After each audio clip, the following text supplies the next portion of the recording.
Uhum. Tipo assim, e é umas coisas que eu até gravei essa semana, eu coloquei no meu Instagram um carrossel que eu pergunto pra minha audiência, o que você faria, com tanto amor que você faria até de graça? Eu acho que quando o cara responde essa pergunta, ele começa a voltar a ter esse tesão pela vida, sabe? Isso aí tem um outro detalhe, né? Que às vezes a pessoa passa a não ter mais tesão pela vida ou passa a não sonhar tanto, porque a gente precisa pensar, será que ele não está naquele momento com alguma coisa da saúde mental que cursa com isso? A gente pode fazer um paralelo com a própria depressão de novo. A depressão, a pessoa, ela começa a só pensar no lado negativo da vida, que as coisas não vão dar certo, são ideias que a gente chama de menos-valia, ela não tem desejo. A vida ao redor até pode estar tudo certo, tem como resolver aquilo, mas sempre vai pensar na coisa ruim, no lado ruim da história. E aí que é interessante, porque se a gente identificar precoce isso, encaminhar para o tratamento, isso muda. Às vezes é um funcionamento inadequado de determinadas regiões do cérebro. E muitas vezes, com o auxílio de medicação, isso regulariza. Com o auxílio de atendimento de psicoterapia na psicologia, isso se intensifica ainda mais, isso muda de forma que passa a ter um outro sentido para a vida. Recuperar o prazer para a vida, recuperar os planos, os objetivos de vida, né? Doutor, então o senhor falando até desse quadro depressivo, qual a diferença entre uma tristeza comum e um quadro depressivo ali com risco dessa ação ali de tirar a própria vida? Às vezes são coisas que envolvem uma certa subjetividade, mas uma tristeza comum é um sentimento que acontece com todo mundo e tem que acontecer. Se algo não deu certo de conforme eu planejei muito, eu posso ficar mais triste. Por exemplo, eu gosto de cachorro, eu tenho 3 cachorros. Eu tenho um dos cachorros que estão com a idade um pouco mais avançada e eu sei que está numa fase final da vida deste animal. E quando ele falecer, eu vou ter sentimentos de tristeza, porque eu tenho um apego por aquilo. Agora, esse sentimento de tristeza pode me fazer chorar, ficar um pouco mais pensativo, um pouco mais irritado, mas ele tende a gerenciar sozinho, ele tende a melhorar sozinho de acordo com o suporte das pessoas. Quando isso se intensifica, de maneira que eu tenho prejuízo, uma linha imaginária de prejuízo, que é o prejuízo na minha vida pessoal, profissional, quando eu passo a chorar com frequência, não dormir direito, meu rendimento no trabalho cai, quando eu começo a pensar que eu deixo de fazer coisas que gosto, né? Ou eu começo a pensar besteira, poxa, se eu morresse hoje tá bom, eu já fiz tudo para minha vida. E isso evoluir ainda mais. Não é que se eu morresse hoje, eu acho que eu vou pensar em alguma coisa até o fim do ano. Isso pode evoluir mais. Eu vou pensar alguma coisa até o fim do ano da seguinte forma, e eu tento. Perceba que eu passei de uma forma passiva de pensamento e cheguei até uma forma ativa. Qual a importância da gente falar sobre esse tema com responsabilidade, com coerência?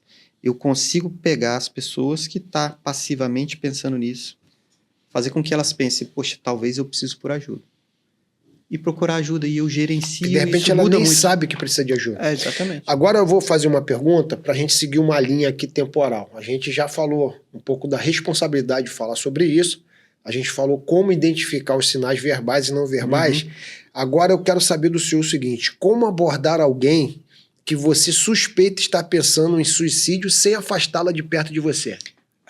Isso também é fundamental. Se a gente pode... Vamos supor que nossa audiência está assistindo lá, ou identificou esses sinais no filho, no pai, no irmão. O que ela tem que fazer? Primeira coisa é ter o contato inicial. É o acolhimento. Deixa eu fazer o paralelo do farol que eu havia falado, é a letra A do farol. Acolher, como fazer o contato inicial. Primeiro, eu sempre brinco que tem 7 maneiras diferentes de fazer o 7 steps, né? São 7 passos diferentes. Eu posso chegar e falar de... Quando é um parente, é um pouco mais simples, que você tem um certo vínculo, né? Mas pode ser uma pessoa que você não tem tanto vínculo no ambiente de trabalho, pode ser numa escola de uma professora identificando uma aluna que esteja sofrendo, Pode ser um profissional de saúde de plantão num pronto-socorro. Eu posso fazer desde uma saudação amigável, falar, oi, tudo bem? Se eu não tenho vínculo, né? Meu nome é Caio, eu sou médico, percebi que você não está bem e estou aqui para te ajudar. É o primeiro contato, é fazer com que o outro permita que você esteja perto. Eu posso explicar o que está acontecendo. Ó, vamos passar por esse processo junto aqui, algumas etapas, eu queria conversar um pouco contigo. Técnicas de objetivo claro, de confidencialidade, isso é muito importante. Sim, Tudo que a gente conversar aqui vai ficar só entre a gente, fique tranquilo. Às vezes essa é uma comunicação não verbal, um contato visual acolhedor, né? Você vai se aproximar de alguém que está sofrendo com o celular, toda hora pipocando mensagem. Você está dando mais atenção para a mensagem do celular para aquela pessoa que naquele momento ia te pedir ajuja. Sim. Então você tem cara, que... isso é importante demais. Eu não consigo falar com ninguém olhando no celular, cara. Completamente para aquela pessoa, para que aquele momento seja da pessoa. Outra coisa é evitar jargões. Não falar de forma muito técnica, no caso profissional de saúde, ou com excesso de gírias. E principalmente o foco no imediato, tentar saber o que está incomodando aquela pessoa naquele momento. Perceba que não existe uma estratégia única para todas as situações. Elas vão ter variações, né? E aí, depois desse primeiro contato, eu preciso ter um vínculo. E aí, tem um negócio que eu acho muito bacana, que chama escuta ativa. Essa escuta é o que garante esse vínculo inicial, que é quando você já inicia o tratamento a partir da palavra. Quando a gente conversa, parece que a conversa é assim, né? Mas não, na verdade ela faz um U, porque você vai aprofundando, você vai conversando sem julgamento nenhum da pessoa, sentindo o que ela está falando, depois o U sobe, até que você cria o vínculo, cria a conversa e você permite com que a pessoa fale. Estou percebendo que você está diferente e eu fico preocupado. Como que eu posso te ajudar? E você vai puxando.